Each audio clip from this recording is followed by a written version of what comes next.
নমস্কাৰ গাহৰি পালকসকলে জানিবলগীয়া আটাইতকৈ গুৰুত্বপূৰ্ণ কথাকেইটা যিকেইটা কথা আপোনালোকে জানিবই লাগিব গতিকে ভিডিঅ'টো স্কিপ নকৰাকৈ শেষলৈকে চাওক বহুত বেছি কথা আপোনালোকে জানিব পাৰিব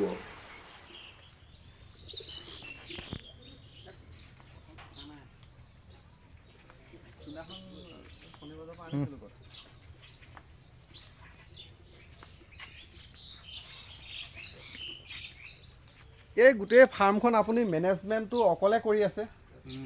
মেনেজমেণ্টটো সম্পূৰ্ণ মই অকলে কৰি আছোঁ হ'লেও ইয়াতে ইয়াৰ এজন স্থানীয় যুৱক এজন ব্যক্তি এই ফাৰ্মখনত নিয়োজিত হৈ আছে ইয়াৰ আগতে ধৰক মই এই জেগাটোৰ বাদে এই জেগাটোত নহয় ইয়াৰ পৰা কিছু আঁতৰত অকণমান আঁতৰত 1.5 কিলোমিটাৰমান আঁতৰত আৰু এখন ফাৰ্ম কৰিছিলোঁ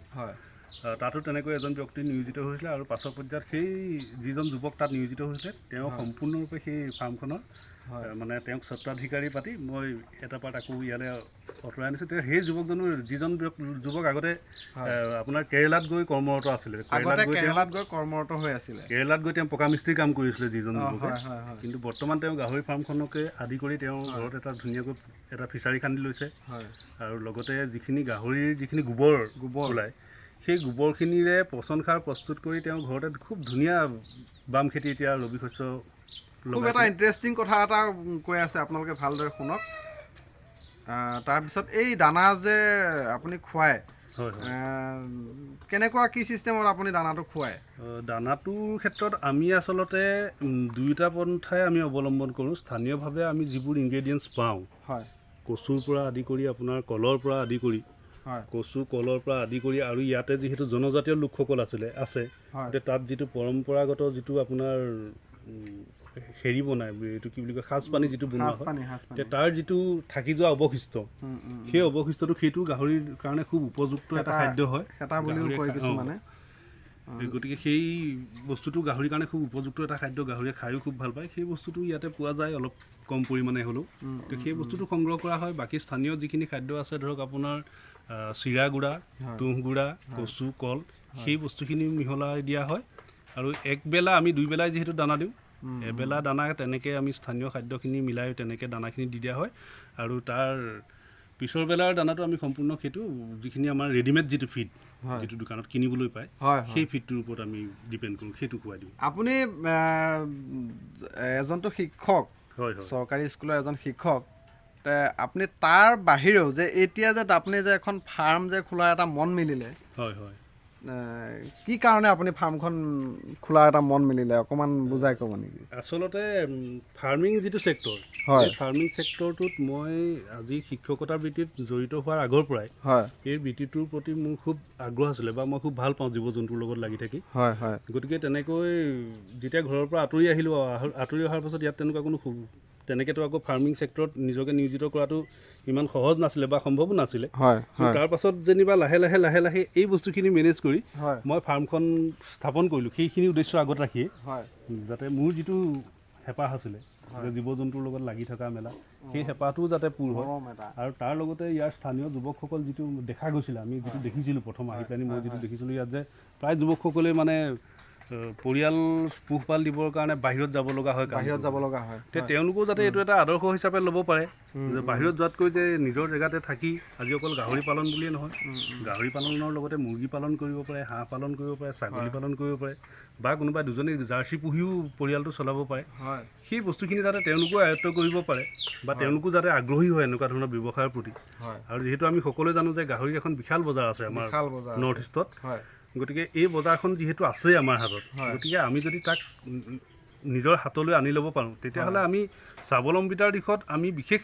চিন্তা কৰিব লগা নাই গতিকে তেনেকুৱা কথা কিছুমান কথা চিন্তা কৰি মই ফাৰ্মখন ইয়াতে আৰম্ভ কৰিছিলোঁ বাহিৰলৈ নগৈও এনেকৈ কিছুমান চিন্তা কৰিব লাগে আৰু বিশেষকৈ আমাৰ অসমৰ বা নৰ্থ ইষ্টৰ যিখিনি নিবনুৱা যুৱক আছে অকল গাহৰি বুলিয়ে নহয় নহ'লেতো নিবনুৱা সমস্যাটো দিনক দিনে বাঢ়ি গৈ আছে ঘৰখনো পালে লগতে ঘৰতে কামখিনিও কৰিলে টকা গাহৰি ফাৰ্ম বা কিবা এনেকৈ ধুনীয়াকৈ অলৰেডি আপোনালোকে দেখিছে আমাৰ যিটো ব্ৰইলাৰৰ যিটো ব্যৱসায় আছিলে ব্ৰইলাৰ যিটো ফাৰ্মিঙৰ যিটো চিন্তাধাৰা আছিলে প্ৰথম পৰ্যায়ত ব্ৰইলাৰ স্থানীয় ল'ৰাসকলে যুৱকসকলে কৰিছিলে লাহে লাহে এতিয়া গোটেই বস্তুটো বহিৰাগত হাতত গুচি গ'ল মানে ব্ৰইলাৰ এতিয়া যদিও আমাৰ অসমৰ ল'ৰাই কৰিছে কিন্তু 100% মুনাফাটো তাৰ পৰা তেওঁলোকে নাপায় নিৰ্দিষ্ট এটা পৰিমাণৰ কিবা এটাহে লাভহে তেওঁলোকে মানে চুবলৈ পায় বাকী গোটেই মুনাফাটো বাহিৰে লৈ গৈ আছে আপোনালোকে যদি গাহৰি ফাৰ্ম খুলিব বিচাৰে তেন্তে এই চিষ্টেমটো কৰিলেও আপোনালোকৰ বিশেষ বেয়া নহ'ব আপোনালোকে চিষ্টেমটো ভালকৈ চাই লওক এইটো নেট এইটো কিবা এলুমিনিয়ামৰ নিচিনা নেট আপোনালোকে ধুনীয়াকৈ এনেকৈ দি ল'ব পাৰে কিন্তু গাহৰি ওলাই যাব নোৱাৰিব আৰু আপোনালোকে ওপৰত যিটো ত্ৰিপাল আপোনালোকে দেখা পাইছে ত্ৰিপালৰ সলনি আপোনালোকে খেৰ যদি থাকে খেৰ দিলেও আপোনালোকৰ বিশেষ বেয়া নহ'ব কিয় যিহেতু গৰমৰ ছিজনৰ কাৰণে বিশেষ বেয়া নহ'ব খেৰটো নহয় জানো দাদা বাকী আপোনালোকে চিষ্টেমটো চাই লওক তলত এই তল যে ফ্ল' কৰিছে আপুনি তল ফ্ল'ত আপোনালোকৰ টোটেল আপোনাৰ এনে খৰচটো এটা ক'ব নেকি কিমান খৰচ হৈছে তলটো তল ফ্ল'ত আপোনাৰ খৰচাটো আছেই ধৰক যিহেতু বৰ্তমানটো সকলোৱে জানেই যে বালি চিমেণ্ট বা ইটা এইবোৰ প্ৰতিটো বস্তুৰে দামবোৰ বাঢ়ি গৈছে আৰু ধৰক সেইটো আপোনাৰ গাহৰি কোনে মানে কেইজনী গাহৰি বা কেইটা গাহৰি পালিব সেইটোৰ ওপৰতে আপোনাৰ নিৰ্ভৰ কৰে সাধাৰণতে এটা গাহৰিক আপোনাৰ 6 পৰা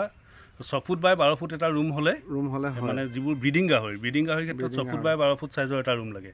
কিন্তু যদি আপোনালোকে মাংসৰ গাহৰি কৰে তেতিয়াহ'লে ৰুমবোৰ তাতকৈ সৰু কৰিব 6 ফুট বাই 7 ফুট ৰুম হ'লেও মাংস গাহৰিৰ কাৰণে চলি যায় গতিকে সেইটোৰ ওপৰত আপোনাৰ ডিপেণ্ড কৰিব খৰচাটো ফ্ল'ৰখনৰ খৰচা দাদা আপোনাৰ এড্ৰেছটো এবাৰ কৈ দিয়ক এইখিনি ঠাই হ'ল আপোনাৰ বৰ্তমান হোজাই জিলাৰ আপোনাৰ কাকি মৌজা পৰে আৰু ইয়াতে আপোনাৰ তিলা বজাৰ বালিজান গাঁও ডিষ্ট্ৰিক্ট হোজাই পৰে তিলা বজাৰ বালিজান গাঁও হয় এই বালিজানখনকে মৰমী চেণ্টাৰ বুলিও কয় মৰমী চেণ্টাৰ বুলি কয় তে আপোনালোকৰ কথা পাতি ভালেই লাগিলে ধন্যবাদ হয় পিছে পৰে আকৌ আহিম নিশ্চয় পোৱালিখিনি চাবৰ কাৰণে গাহৰি পোৱালি দিয়ক এজনীও দিয়ক দিয়াৰ পিছতো মই আহিম আকৌ চাবৰ কাৰণে এই দানা যে আপোনালোকে যে সিজায় দানা কেনেকৈ সিজায় মানে দানাটো সিজোৱা মানে কি আৰু ধৰক আমি মানে কি বস্তু মানে ব্যৱহাৰ কৰে ধৰি লওক সাধাৰণতে সেইটোকে কৈছোঁ ধৰক কচু তাৰপিছত চাউল তাৰপাছত আপোনাৰ তাৰ লগতে কচু চাউলটো বিশেষকৈ সেই বস্তুকেইটা সম্পূৰ্ণ সিজাই লোৱা হয় আৰু কেতিয়াবা তাতে অলপ সাৰ প্ৰয়োগ কৰিব পাৰে আপুনি যিটো খোৱা সাৰ যিটো চৌদাটো সেইটো অলপ প্ৰয়োগ কৰিব পাৰে তেতিয়া বস্তুখিনি খুব সোনকালে সিজে যায় আৰু তাৰ লগত যেতিয়া দিবলৈ হয় দিয়াৰ সময়ত ধৰক অলপ কিনা দানাও তাত মিক্স কৰি দিব পাৰে সেইটো কৰিলে সিহঁতি খাই আৰু বেছি ভাল পায় আৰু নহ'লে আমি ইয়াত যিবোৰ বাকী বেলেগ বস্তু গোটাওঁ ধৰক মই যিকেইটা বস্তুৰ কথা ক'লোঁ চিৰা গুড়া হওক তুঁহ গুড়া হওক এই বস্তুখিনিও কম পৰিমাণে মিহলি কৰিব পাৰে আপোনালোকে গোটেইখিনি গম পাইছে ফাৰ্মখনৰ বিষয় লৈ পেলাই মই আৰু বেছি বহলাই নকওঁ দাদাই গোটেইখিনি কৈছে তো আজি ভিডিঅ'টো ইমানতে সামৰণি মাৰিছোঁ ধন্যবাদ